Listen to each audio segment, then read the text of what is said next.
Hey guys, this is a recap of UFC Fight Night Blaydes versus Aspinall. Just going to go through the numbers, see where I went wrong, see where I went right.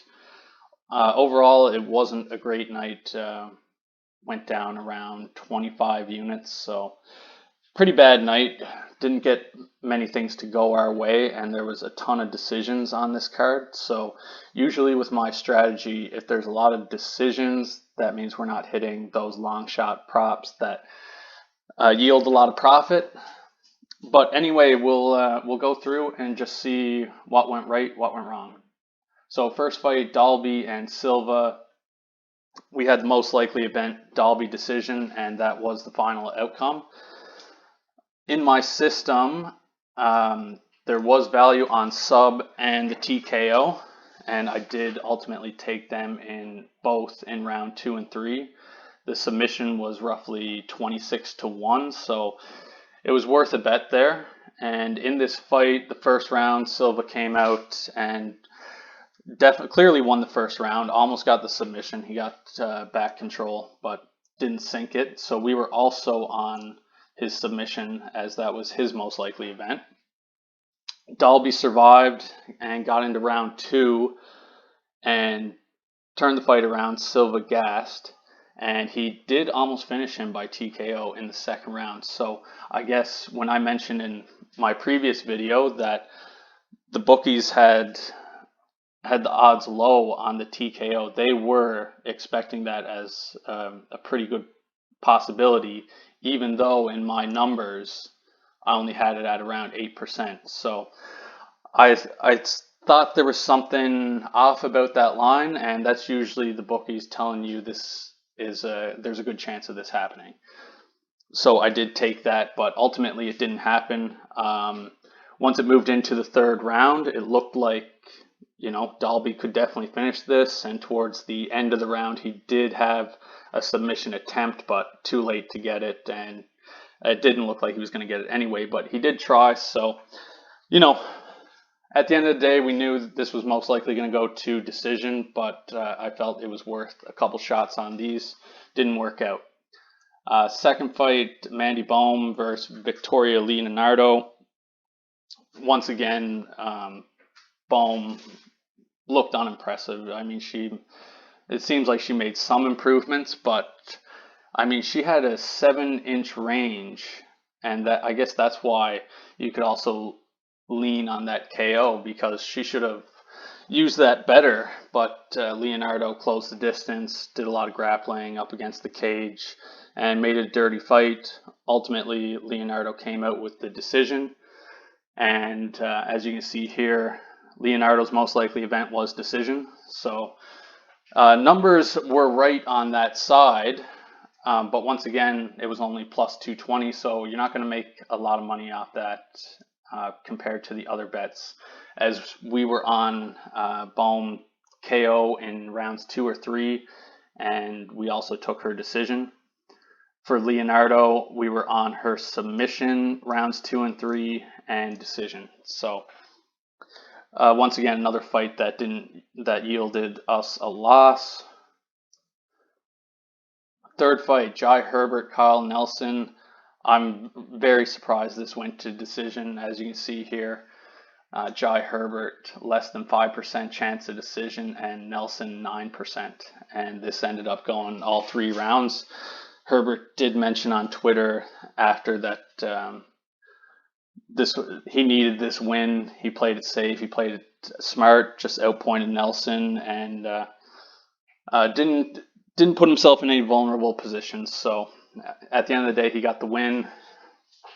My numbers had his KO very high, and yeah, he didn't get that, obviously. And Kyle Nelson, his KO was also very high. So really surprised to see this go the distance. And with that, just recapping the bets on this fight, we had Herbert KO and his sub, because there was a bit of value on that, and it's a profitable play long term.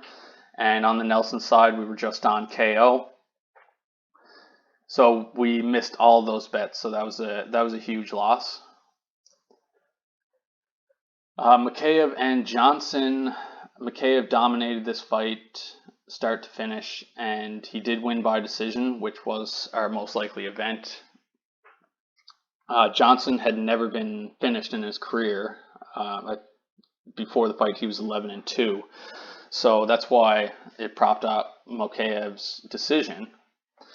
And Mikheyev had a lot of submission attempts, but Johnson just never gave up. He does have a really good get-up game, and he showed that he can survive. And it was impressive that at least he still stayed in the fight, because I think a lot of guys would have gave up because Mikheyev is just relentless. So we were on Mikheyev submission round 2 and 3, because I did expect this to get further into the rounds compared to his first fight.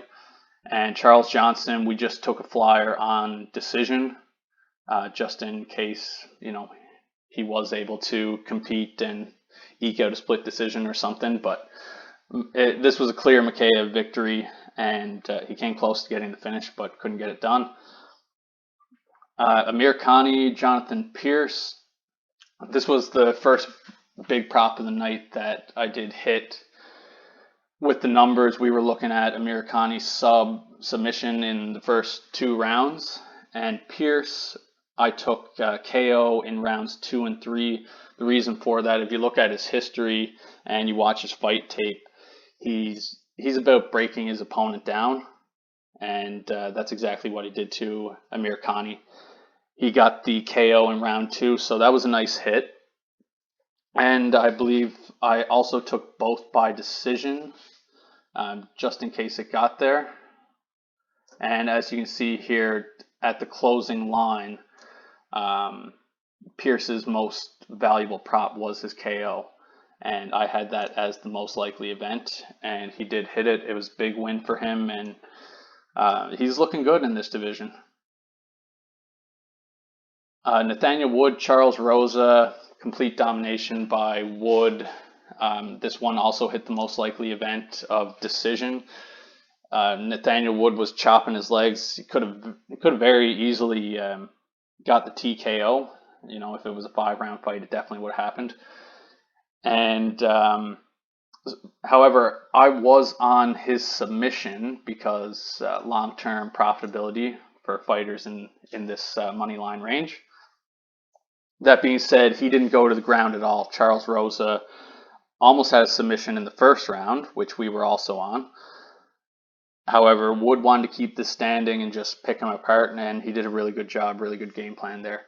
So the submission never had a chance of hitting, and he got the decision.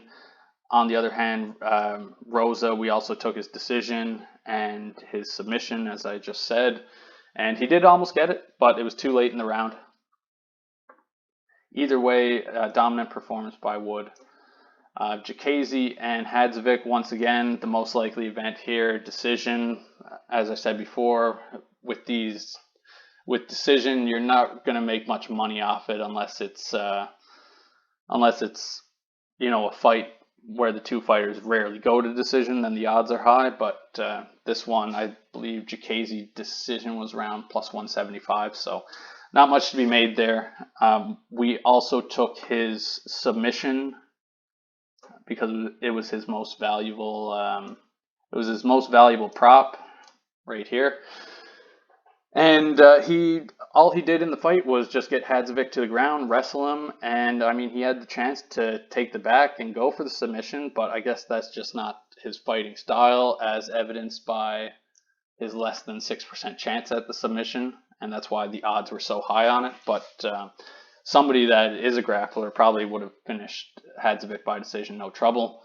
And we also took Hadzovic by decision. That was our only bet on him, his most likely event. So it was definitely a good chance of this going the distance.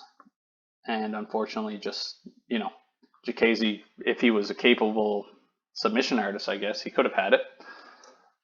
Klein, Mason Jones, this was one of the better fights on a pretty dull card at the end of the day. Not too much going on, but Klein has a lot of experience. I believe he was 18-4 going into this fight, and he showed that against Mason Jones, who was a pretty heavy favorite.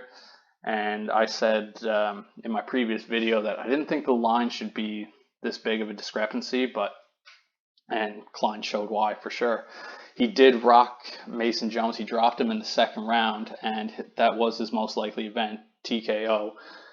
And he almost got it, but Mason Jones survived. He's definitely tough as nails. So on Jones's side, his most likely event was decision, and it did get there. So we also took Klein by decision. That ended up being 9-1 odds. So it was a nice hit on decision. Definitely didn't expect it to get there. We were also on Jones's submission because there was value on that. I took that in rounds 2 and 3. He did try throwing up some submissions, but Klein was able to defend it. So it was definitely in his game plan. Didn't work out, but overall, really good fight. And Klein was a plus 370. I think the best closing odds were on him. So that was a really big win for him. Paul Craig, Volkan Oezdemir, another weird fight. Very surprised it got to decision. Paul Craig at nearly 8% and Oezdemir around 9% decisions. So this made it all 3 rounds. I guess if you could put yourself in the mind of Oezdemir, he played it very safe and made sure not to get caught on the ground with Craig, who was just pulling guard the whole fight. So Oezdemir knew he could outpoint him on the feet, which he did, and made sure when it got to the ground, just get up, don't get caught in anything, and make it the distance, and he clearly won. So good game plan for him. I definitely wasn't expecting that, given his the 30% on the KO. I figured he did catch Craig at some points, but yeah, he just didn't get the finish. Molly McCann, Hannah Goldie, I was definitely wrong about this fight. Molly McCann definitely looked how they had her odds at. I think she was around negative 400, and she dominated this fight. She got the KO in the first round. I was on her decision, of course, as that was the most likely event. And I did take KO in 2 and 3 because I expected this fight to go longer, but she finished it in the first round. On Goldie's side, we were only on decision. I remember I did consider taking a flyer on her KO, but after review and watching the lines, it's just not worth it, and showed why Molly McCann dominated her. Nikita Krylov, Alexander Gustafsson. The most likely event in this fight I had as Krylov's submission at nearly 25%. And I did mention in my previous video that when we're looking at fighters in this money line range here, usually the best bet to go with long-term profitability is the fighter's second most likely event, which happens to be Krylov's KO. And he dusted Gustafsson in the first round. Like Daniel Cormier said, time for Gustafsson to shut her down. He's just not who he used to be. No chin left. And yeah, so in this fight, we did take Krylov KO 1-2 and sub 1-2. And I also took decision because it's a slightly long-term profitable play given his range. On the Gustafsson side, we were on his submission because there was a ton of value on it. Closing line finished nearly 13%. And we also took a flyer on his decision in case it got there. But this fight ended quickly. Good win for Krylov. Pimblett and Jordan Levitt, this was another really good fight. We knew that this wasn't going to finish inside the distance. Or sorry, this wasn't going to go the distance.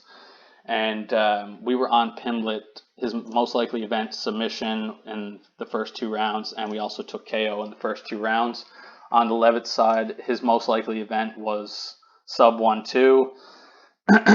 And he came out in the first round and really put the pressure on Pimblett. It seems like when Pimblett fights, his opponent really tries to pressure him.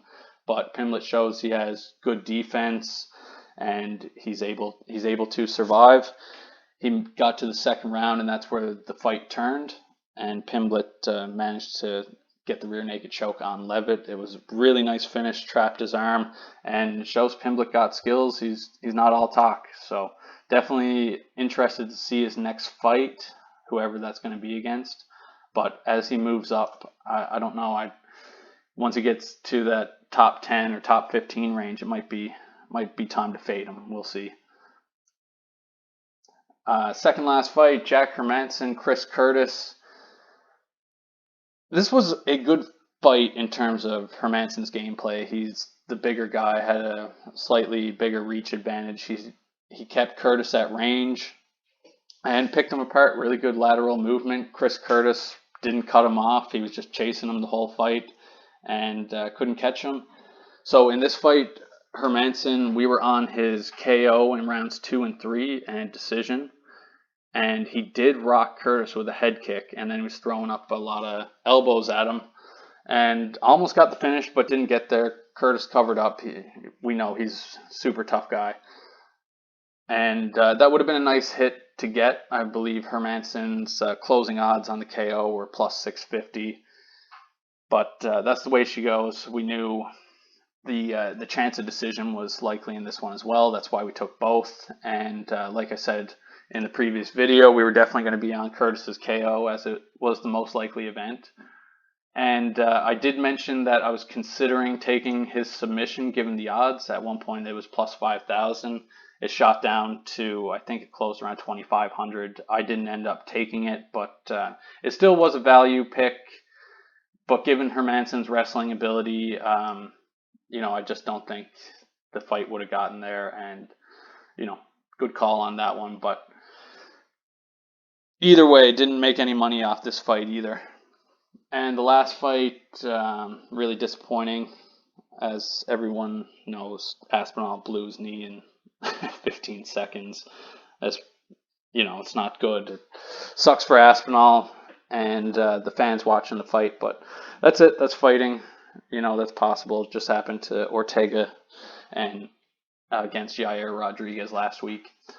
So in this fight, we knew, the KO on both sides were definitely likely. Aspinall at 37%, Blaydes most likely event 21%.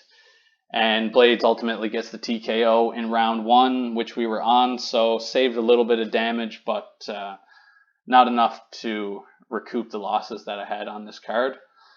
Like I said before, most fights were decisions, and the big props that did hit weren't that high in terms of profitability. So tough card, but I had it's to be expected. You're not going to win every event, and I'm coming off, I believe, 5 straight profitable UFC cards. So this one humbled me a bit, and just got to get ready for the next card coming up on Saturday. Look to rebound, and I'll have a video out for that within the next coming days.